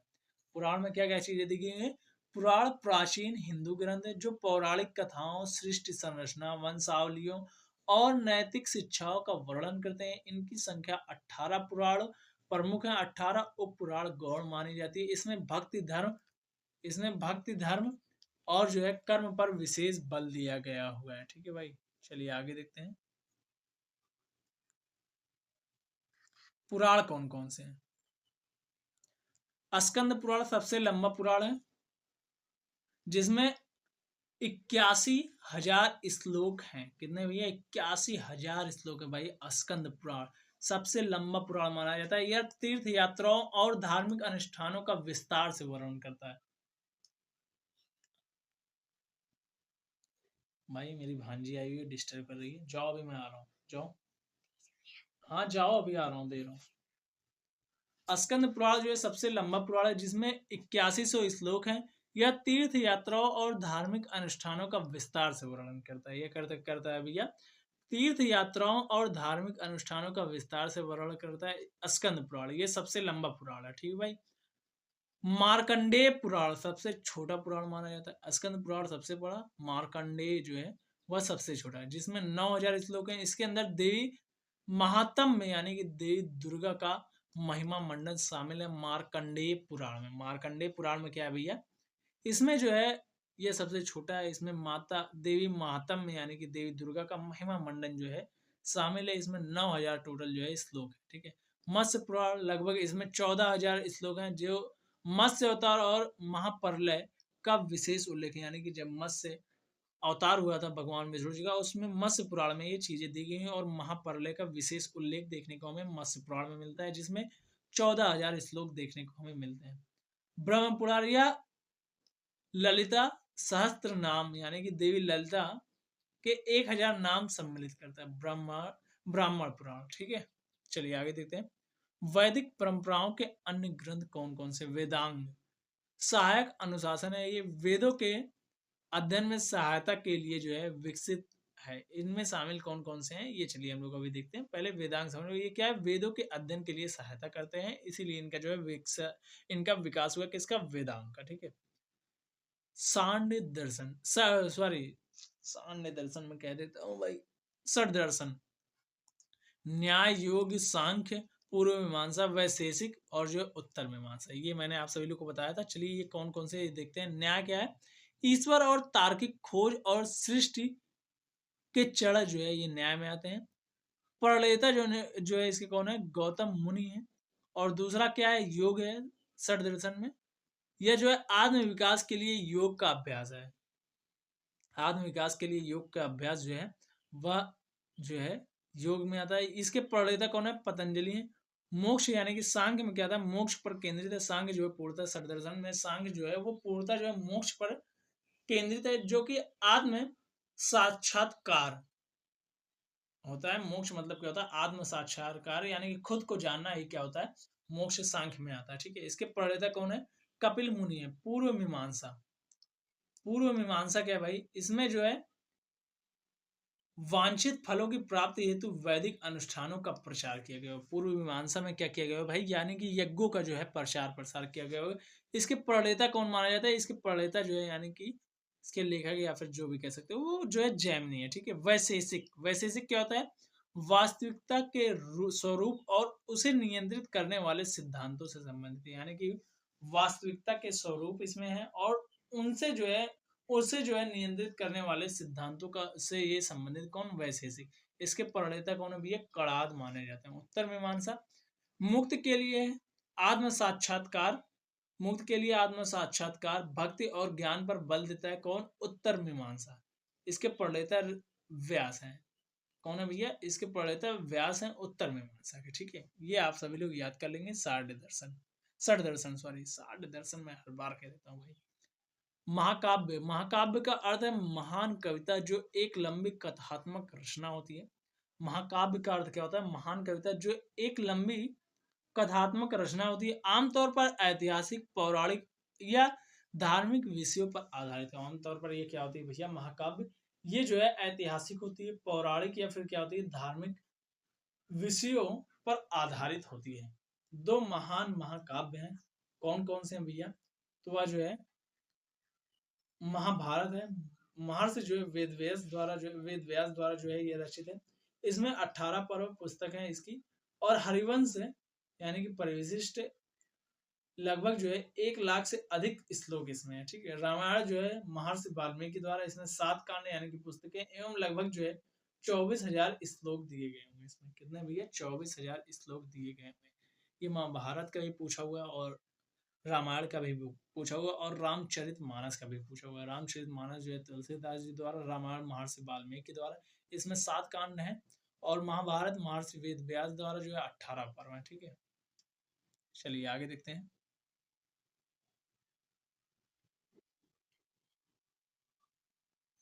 एक सेकंड भाई, अभी एक पेज लगभग बचा हुआ है।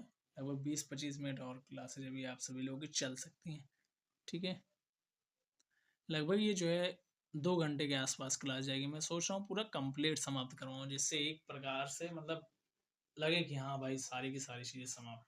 ठीक है, उपवेद सहायक वेद, उपवेद जिनको सहायक वेद कहा जाता है, उपवेद वेदों से निकले द्वितीय ग्रंथ हैं। ये व्यवहारिक ज्ञान पर केंद्रित हैं, जिसमें विज्ञान, कलाएं, दैनिक जीवन की विद्याएं शामिल है। प्रत्येक उपवेद 4 मुख्य वेदों में से एक से संबंध है।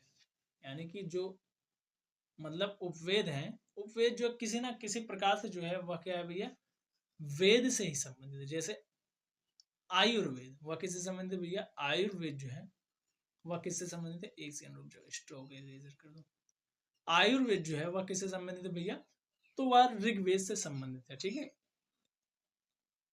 चलिए अब देखते हैं हम लोग। यहीं पर सारी की सारी चीजें एक चार्ट में दे दी गई हैं। ठीक है, ऋग्वेद जो है इसके ब्राह्मण कौन कौन से हैं? ऐतरेय एवं कौशिकी हैं। अरण्यक कौन कौन से हैं? ऐतरेय एवं कौशिकी, अरण्यक भी हैं। ठीक है, और जो है उपनिषद कौन से हैं? ऐतरेय एवं कौशिकी उपनिषद भी हैं। इसके तीनों के तीनों चीजें वही हैं, ऐतरेय एवं कौशिकी। ठीक है, उपवेद इसका क्या है? आयुर्वेद है, जो कि चिकित्सा एवं स्वास्थ्य से संबंधित है। आयुर्वेद जो कि चिकित्सा एवं स्वास्थ्य से संबंधित है, वह किसका खंड है भैया? तो वह जो है किससे संबंधित है? तो वह ऋग्वेद से संबंधित है, आयुर्वेद। ठीक है, सामवेद, सांड यहाँ पर तांड लिखा हुआ है भाई। सांड तथा जैमिनी ब्राह्मण। ठीक है, जैमिनी तथा जैमिनी और आरण्यक, आरण्यक क्या है भैया? छंदोग्य है। ठीक है, आरण्यक छंदोग्य है। ठीक है, उपनिषद कौन से हैं? छांदोग्य एवं केन उपनिषद है। ठीक है, उपवेद कौन सा है? गंधर्व वेद है, जो कि संगीत एवं कलाओं से संबंधित है, गंधर्व वेद है। ठीक है, यजुर्वेद के जो है ब्राह्मण कौन कौन से हैं? सतपथ, जिसको जो है शुक्ल कहा जाता है, और तैतरीय यानी कि कृष्ण ब्राह्मण है। ठीक है, ये जो है ब्राह्मण है यजुर्वेद के। ठीक है, इसमें जो है ब्राह्मण कौन से हैं? बृहदारण्यक और तैतरीय अरण्यक जो है इसके हैं। कौन सा है? बृहदारण्यक और जो है तैतरीय अरण्यक यजुर्वेद से संबंधित है। बृहदारण्यक और जो है ईश एवं तैतरीय उपनिषद जो है वह यजुर्वेद से संबंधित है। धनुर्वेद यजुर्वेद, धनुर्वेद यजुर्वेद, ये देखो मिल रहा है आपस में, तो ये युद्ध कला एवं तीरंदाजी से संबंधित है। अथर्ववेद इसका जो है गोपद ब्राह्मण है। अथर्ववेद का कोई विशेष आरण्यक नहीं है। मुंडक एवं मांडुक्य उपनिषद जो है अथर्ववेद से संबंधित है। मुंडक एवं मांडुक्य जो उपनिषद है वह अथर्ववेद से संबंधित है।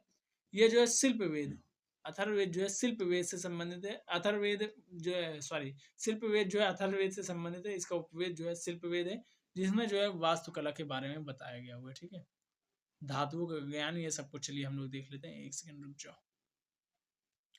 धातुओं का ज्ञान किस प्रकार से कैसे कैसे था। ठीक है, लोहे का उपयोग लगभग 1200 ईसा पूर्व से शुरू हुआ था, जिसमें कृष्ण आयस या श्याम आयस कहा जाता है। कृष्ण आयस या फिर क्या कहा जाता है, जिसे श्याम अयस कहा जाता था। लोहे को क्या कहा जाता है भैया, कृष्ण अयस या फिर श्याम अयस लोहे को कहा जाता था। लगभग 1000 ईसा पूर्व में यह गंधारा क्षेत्र पूर्वी पंजाब, पश्चिमी उत्तर प्रदेश और मध्य प्रदेश राज्य में प्रयुक्त हुआ करता था। ठीक है, लगभग 1000 ईसा पूर्व में यह जो है गंधारा क्षेत्र पूर्वी पंजाब, पश्चिम उत्तर प्रदेश, मध्य प्रदेश और राजस्थान में जो है प्रयुक्त हुआ करता था। खुदाई से पता चलता है कि आर्यों द्वारा पश्चिमी उत्तर प्रदेश में लगभग 800 ईसा पूर्व से लोहे के हथियारों जैसे तीर के अग्रभाग और भाले के सिरे का उपयोग हुआ है। खुदाई से ये चीजें पता चलती हैं कि लगभग जो है पश्चिमी उत्तर प्रदेश में यह देखने को मिलता है लगभग 800 ईसा पूर्व भाई। 800 ईसा पूर्व मतलब 2000 साल, ये 800 उससे, ठीक है, मतलब जो है 2800 साल पहले लगभग जो है क्या हुआ है भाई, लोहे के हथियारों और तीर जैसे अग्रभागों के पिछले तीर जैसे अग्रभाग और भाले के सिरों का उपयोग देखने को मिलता है। लोहे की कुल्हाड़ी गंगा के ऊपरी भाग के जंगलों को साफ करने के लिए प्रयुक्त हुआ है। लोहे की कुल्हाड़ी जो ऐसे गंगा नदी है ना, गंगा नदी के जो ऊपरी वाले भाग हैं उनका जो है साफ करने के लिए लोहे की कुल्हाड़ी का जो है प्रयोग हुआ है। किसका हुआ भैया प्रयोग, लोहे की जो है कुल्हाड़ी का जो है प्रयोग हुआ है। ठीक है, किसका प्रयोग हुआ भैया, लोहे की कुल्हाड़ी का जो है प्रयोग गंगा के ऊपरी जंगलों को साफ करने के लिए हुआ है। ठीक है, वैदिक काल के अंतिम चरण में लोहे का ज्ञान पूर्वी उत्तर प्रदेश और विदेह मिथिला क्षेत्र तक फैला हुआ था। वैदिक काल, एक सेकंड, हाँ, वैदिक काल के अंतिम चरण में लोहे का जो है ज्ञान पूर्वी उत्तर प्रदेश और मिथिला विदेह के क्षेत्रों तक फैला हुआ था। ठीक है, तांबा, टिन, सोना, कांस्य और सीसा जैसे धातुओं का उल्लेख देखने को मिलता है। तांबे का उल्लेख देखने को मिलता है, टिन का, सोना का, कांस्य का और सीसा जैसी धातुओं का उल्लेख हमें जो है देखने को मिलता है जो ये वैदिक कालीन सभ्यता थी उसमें। ठीक है, तांबे के पदार्थों का उपयोग युद्ध व शिकार के हथियार बनाने के लिए किया गया। तांबे के पदार्थों का उपयोग किस लिए किया गया है भैया, तो युद्ध एवं शिकार के हथियार बनाने के लिए किया गया। उन्हें कांच निर्माण की जानकारी थी, उन्हें कांच निर्माण की भी जानकारी थी। उत्तर वैदिक काल के राज्य कौन कौन से थे, ठीक है, उत्तर वैदिक काल के राज्य साम्राज्य एवं क्षेत्र जो पांचाल जो है ये उत्तर प्रदेश का बदायूं एवं फर्रुखाबाद था। साम्राज्य जो है यह उत्तर प्रदेश के बदायूं एवं फर्रुखाबाद वाले क्षेत्रों में फैला हुआ था। कुशीनगर जो है उत्तर प्रदेश के उत्तरी क्षेत्र में, ये उत्तर प्रदेश हमारा रहा इसके उत्तरी क्षेत्र में। ठीक है, ये उत्तरी क्षेत्र में, जब बिहार में आप जाओगे, जैसे मान लो आप बस्ती गोरखपुर से होते हुए जाओगे तो आपको बीच में जो है कुशीनगर देखने को मिलते है। ठीक है, काशी जो है ये आधुनिक वाराणसी माना जाता है। ठीक है, आधुनिक वाराणसी को काशी कहा जाता है। कौशल जो है उत्तर प्रदेश में अयोध्या को कहा जाता है। कौशल जो है किसको कहा जाता है, अयोध्या वाली जो नगरी थी उसको कौशल कहा जाता था, यानी कि जो अभी फिलहाल है। उत्तर मध्य जो है अमृतसर के निकट था। दक्षिण मध्य जो है ये कश्मीर में था। ये जो है अमृतसर के निकट, ये जो है भैया, एक मैंने गलत बता दिया, हाँ ये अमृतसर के निकट, और ये जो कश्मीर वाला एरिया यानी कि ये जो है ऐसे वाला जो एरिया ये कश्मीर में यहाँ पर देखने को ये मिलता है। दक्षिणी जो है मध्य, ठीक है, पूर्वी मंदिर जो है कंगाड़ा के पास, पूर्वी मंदिर जो है कंगाड़ा के पास कैक, कैक के, ये जो है भैया ब्यास नदी के तट पर, ये कहाँ पर भैया, ब्यास नदी के तट पर गांधार राज्य के पूर्व में। गांधार जो है ये रावलपिंडी और पेशावर एवं उत्तरी अफगानिस्तान के कुछ भाग में जो है ये देखने को मिलता है गांधार। ठीक है, चलिए आगे देखते हैं हम लोग। नई सामाजिक व्यवस्था का उदय, गोत्र प्रथा की शुरुआत उत्तर वैदिक काल में, यानी कि जो गोत्र प्रथा थी आप सभी लोग को पता है कि गोत्र प्रथा हमें कहाँ पर देखने को मिलती है, उत्तर वैदिक काल में ही शुरू हुई थी, ये देखने को मिलती है। शाब्दिक अर्थ में गोत्र का अर्थ जो होता है गौशाला होता है, यह वह स्थान जहाँ पूरे कुल की गायें रखी जाती है, गोत्र का अर्थ। ठीक है, परंतु कालांतर में इसका अर्थ एक ही पूर्वज से उत्पन्न वंश कुल से रूप में होने लगा, परंतु कालांतर यानी कि कालों का समय का जैसे जैसे अंतर होता गया, इसका अर्थ ये हो गया कि एक ही पूर्वज से उत्पन्न वंश या फिर कुल के रूप में होने लगा। लोगों ने गोत्र के बाहर विवाह करना यानी गोत्र बहिर्विवाह प्रारंभ किया। वही मैंने बताया, जैसे वो मानते हैं कि ये हमारे भाई बहन है, हम इनसे विवाह नहीं करेंगे, ये हमारे गोत्र के हैं, ठीक है। आश्रम या जीवन के 4 चरण उत्तर वैदिक काल के पूर्ण रूप से स्थापित नहीं थे। आश्रम या जीवन के 4 चरण उत्तर वैदिक काल में जो है पूर्ण रूप से स्थापित नहीं थे। उत्तर वैदिक काल के बाद के ग्रंथों में 4 आश्रमों का उल्लेख देखने को, उत्तर वैदिक काल के बाद जो ग्रंथ हुए थे उसमें 4 आश्रमों का आश्रम देखने को मिलता है। उत्तर वैदिक काल के पहले केवल 3 आश्रम होते थे। उत्तर वैदिक काल में पहले कितने होते थे भैया? 3 आश्रम होते थे। चौथा जो है संन्यास आश्रम जो है उस काल में पूर्ण रूप से स्थापित नहीं हुआ था। यद्यपि सन्यासी जीवन अपरिचित भी नहीं था, मतलब सन्यासी जो अपरिचित नहीं थे कि सन्यासी नहीं होंगे, लेकिन भाई उस टाइम उत्तर वैदिक काल में जो है पहले केवल 3 ही आश्रम थे, सन्यास नहीं था। ऐसा नहीं था कि लोग सन्यासी नहीं होते, सन्यासी होते थे, लेकिन ये था नहीं आश्रम में। लेकिन बाद में जो है ये आश्रम में शामिल कर लिया गया, ठीक है। यहाँ तक कि उत्तर वैदिक काल के लोगों उत्तर वैदिक काल के बाद के समय में केवल गृहस्थ आश्रम का पालन सभी वर्णों द्वारा सामान्य रूप से किया जाए। यहाँ तक कि उत्तर वैदिक काल में जो है बाद के समय में क्या हुआ कि भाई केवल गृहस्थ आश्रम का, मतलब भाई गृहस्थ गृहस्थ किसी भी आश्रम का पालन नहीं किया, सिर्फ गृहस्थ का जो है सभी वर्णों द्वारा जो है पालन किया जाने लगा, ठीक है। विवाह के प्रकार, विवाह के जो है वैदिक एवं बाद की हिंदू परंपराओं में विवाह के 8 प्रकार में बताए गए भाई। देखो भाई, अब देखो कौन से विवाह को तुम करना चाहते हो। भाई रुको, जूम ही रहने दो। कौन से विवाह तुम करना चाहते हो? असुर विवाह। असुर विवाह क्या है? क्रय या खरीद द्वारा विवाह, मतलब पैसे देकर जो है खरीद लिया मैंने इस स्त्री को और मैंने इससे विवाह कर लिया, ये असुर विवाह था। गंधर्व विवाह, दोनों पक्षों की सहमति से होने वाला विवाह, इसका विशेष रूप से स्वयंवर या स्वयं पसंद था। इसका उदाहरण राजा दुष्यंत और शकुंतला का प्रेम प्रसंग था। गंधर्व विवाह क्या होता? दोनों पक्षों की सहमति से होने वाला विवाह था। ब्रह्म विवाह जो है वेद विधि एवं संस्कारों के साथ समान वर्ण में पात्र व्यक्ति को कन्या का दान करना, मतलब जैसे अभी जो विवाह होते हैं आप सभी लोग देखोगे वो ब्रह्म विवाह माने जाते हैं। जैसे मेरे पिताजी ने देखा और फिर मेरा विवाह करवा दिया, उसमें जो है कन्या का दान मुझे कर दिया, मतलब कन्यादान कर दिया, किसके द्वारा? वेद विधि विधानों द्वारा, जो संस्कार वगैरह होते हैं उसके द्वारा जो विवाह होते हैं, ठीक है। वही मतलब जैसे मंत्रों के द्वारा आप सभी लोग देखोगे कि विवाह वगैरह रात में जो है विवाह होते हैं अच्छे से, ठीक है। वही चीजें इसमें दी गई है, ठीक है। दैव विवाह, पिता द्वारा कन्या को यजमान पुरोहित को दक्षिणा या परिश्रमिक रूप से के रूप में दे देना, मतलब काम करने के रूप में दे देना, या फिर जो है यजमान पुरोहित को जो है दक्षिणा, मतलब अपने पुत्री को जो है दक्षिणा के रूप में जो है दे देते थे, वही जो है क्या होता था?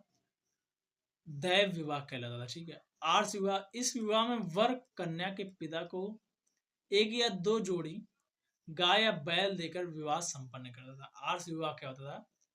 वर यानी कि जो लड़का होता था, क्या होता था भैया? लड़का जो है वह क्या देता था भैया? लड़की के पिता को दो जोड़ी, दो या फिर एक जोड़ी, ठीक है, दो या फिर एक जोड़ी क्या देता था? गाय या फिर क्या देता था? बैल देता था। क्या देता था भैया?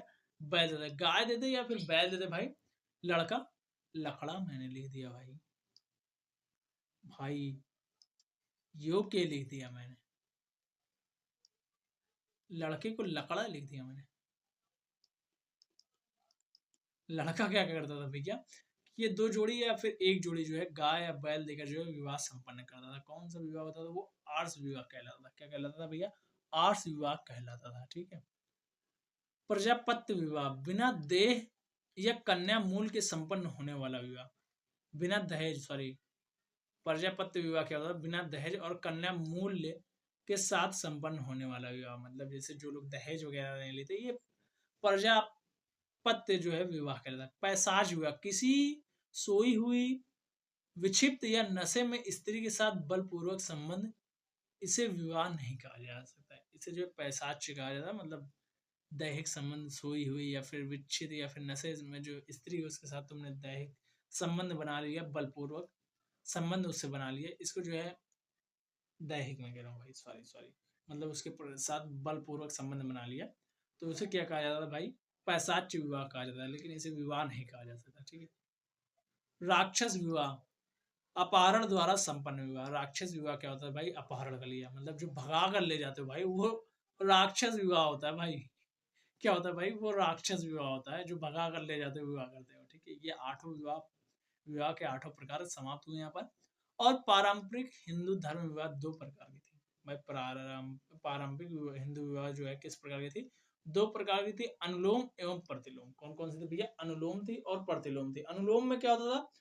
ऊंचे वर्ण के पुरुष थे और निम्न वर्ण की महिला से जो है विवाह कर लेते थे, और जो है समाज में ये प्रचलित है। प्रतिलोम क्या था? ऊंचे वर्ण की महिला थी, निम्न वर्ण के पुरुष से जो है विवाह कर लेते थे, तो समाज में जो है निषिद्ध यह माना जाता था, ठीक है। प्रतिलोम विवाह या माना। अनुलोम जो है पुरुष उच्च का हो, महिला निम्न कोटि की हो। लेकिन प्रतिलोम में क्या? महिला उच्च कोटि की और जो है पुरुष निम्न कोटि का, ठीक है, निम्न वर्ण का।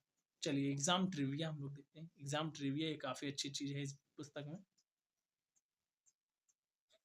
कर्मकांड, कर्मकांडी भाग जो है संहिता एवं ब्राह्मण। ज्ञान कांड यानी कि दार्शनिक भाग जो है अरण्यक एवं उपनिषद है। सतपथ ब्राह्मण जो है इसमें क्या दिया गया है? उपनयन संस्कार दिया गया है। सतपथ ब्राह्मण में क्या दिया गया है? उपनयन संस्कार। ये काफी ज्यादा इंपॉर्टेंट है, इसलिए इस पर 3 स्टार भाई। सतपथ ब्राह्मण में क्या है? उपनयन संस्कार है। ब्राह्मण, सॉरी, बृहदारण्यक उपनिषद आत्मा के पुनर्जन्म का प्राचीनतम उल्लेख है। आत्मा के पुनर्जन्म का प्राचीनतम उल्लेख जो है बृहदारण्यक में जो है देखने को मिलता है। कठोपनिषद में जो है नचिकेता का यम के साथ जो है आत्मा या अमृत के संवाद का वर्णन है।